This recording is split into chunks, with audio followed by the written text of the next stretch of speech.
வணக்கம். சுப்பிரமணியம் யோகாமணி சேனலுக்கு உங்களை அன்புடன் வரவேற்கிறேன். இன்றைக்கி சமையல் குறிப்பில் நம்ம பார்க்க போகிறது இட்லிக்கு தொட்டுக்கிறதுக்கு சின்ன வெங்காயம் தாளித்த ஒரு தேங்காய் சட்னி. எப்படி செய்கிறதுன்னு பார்க்கலாம் வாங்க. அனைவருக்கும் அன்பு வணக்கம். திருமதி சுப்பிரமணியம். நம்ம இன்றைக்கி பார்க்க போகிறது ரொம்ப சிம்பிளான அதே சமயம் டேஸ்டியான ஒரு சட்னி. இட்லிக்கு இட்லி தோசை ரெண்டுத்துக்குமே இது நல்லா மேட்ச் ஆகும். தேங்காய் சட்னி. அந்த தேங்காய் சட்னியில் நம்ம சின்ன வெங்காயம் வதக்கி போட்டு தாளிக்க போகிறோம்.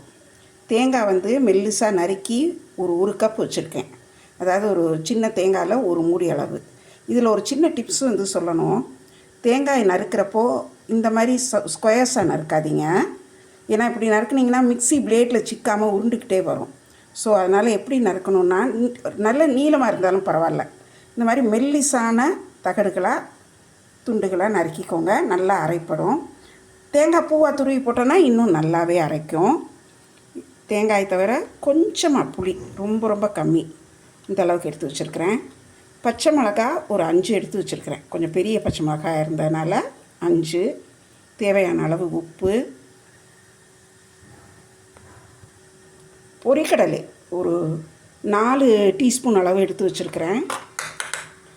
சின்ன வெங்காயம் தோல் உரித்து வச்சுருக்கிறேன். இப்போ இதை பொடியாக நறுக்கி வச்சுக்கலாம், அரிஞ்சு வச்சுக்கலாம். அடுப்பில் இட்லி ஊற்றுறதுக்கு பாத்திரத்தில் தண்ணி வச்சுட்டேன்.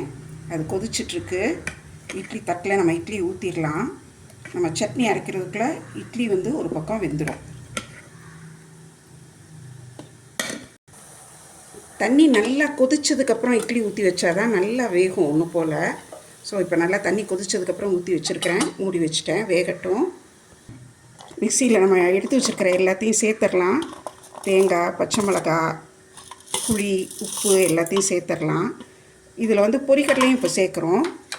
முதல்ல தண்ணி ஊற்றாமல் ஒரு தடவை சுற்றி எடுத்துட்டு அதுக்கப்புறம் தண்ணி ஊற்றி அரைக்கணும். ஏன்னா பொரிக்கடலை சேர்க்குறதுனால முதலே நம்ம தண்ணி ஊற்றினோன்னா பொரிக்கடலை அப்படியே மிதந்துட்டுருக்குமே தவிர அரைப்படாது. இப்போ முதல்ல ஒரு தடவை தண்ணி ஊற்றாமல் சுற்றிட்டு அப்புறம் தண்ணி ஊற்றி அரைச்சி எடுத்துகிட்டு வந்துடுறேன். சட்னி அரைச்சிட்டேன். அது மிக்ஸி கழுவுனதும் கொஞ்சம் தண்ணி எடுத்து வச்சுருக்கிறேன்.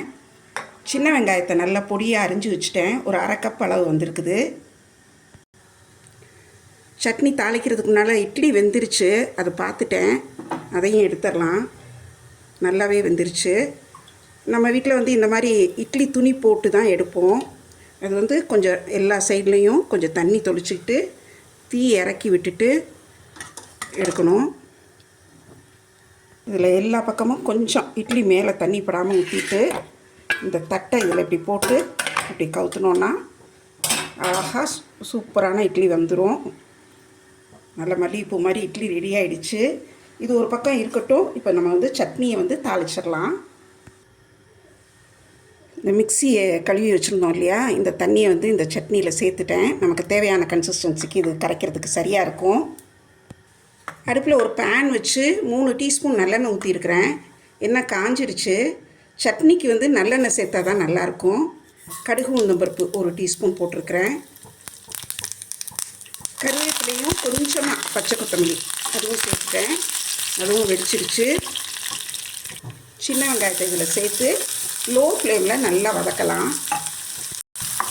வீடியோ பார்த்துட்ருக்குறவங்க இது வரைக்கும் நம்ம யோகாமணி சேனலுக்கு சப்ஸ்கிரைப் பண்ணலைன்னா சப்ஸ்கிரைப் பண்ணிக்கோங்க. எங்கள் வீடியோஸ் எல்லாம் பாருங்கள், லைக் பண்ணுங்கள், ஷேர் பண்ணுங்கள். இது லோ ஃப்ளேமில் வச்சு தான் நல்லா வதக்குறேன். அப்போ தான் நல்லா ஒன்று போல் வதங்கும். இல்லைன்னா சட்னியில் நம்ம சாப்பிட்றப்போ கொஞ்சம் நரிச்சுன்னு இருக்கும். எப்படினாலும் அந்த வெங்காயம் கொஞ்சம் முருகலாக தான் இருக்கும். இருந்தாலும் கொஞ்சம் நல்லா வதங்கிடணும். அப்போ தான் அந்த டேஸ்ட் ஃப்ளேவர் ஒன்று போல் இருக்கும். நல்லா வாசனை வந்துடுச்சு. வெங்காயம் வதங்கின வாசனை, கடுகு உளுந்தம்பருப்பு கருவேப்பிலை கொத்தமல்லி எல்லாம் சேர்ந்து நல்ல சூப்பரான வாசனையாக இருக்குது. இதை இப்போ சட்னியில் சேர்த்துடலாம். சூப்பரான டேஸ்டியான சட்னி ரெடி ஆயிடுச்சு. சின்ன வெங்காயம் வதக்கி தாளிச்சிருக்கிறோம். இப்போ இதை இட்லியோடு பரிமாறிடலாம். மல்லிகைப்பூ மாதிரி இட்லி, நல்ல மல்லிகைப்பூ மாதிரி சாஃப்ட் இட்லியோட டேஸ்டியான சட்னி ரெடி ஆயிடுச்சு. நீங்களும் இதை செய்து பாருங்கள், எப்படி இருந்துச்சுன்னு சொல்லுங்கள். இந்த வீடியோவை லைக் பண்ணுங்கள், ஷேர் பண்ணுங்கள். எங்கள் யோகாமணி சேனலுக்கு சப்ஸ்கிரைப் பண்ணுங்கள். நன்றி, வணக்கம்.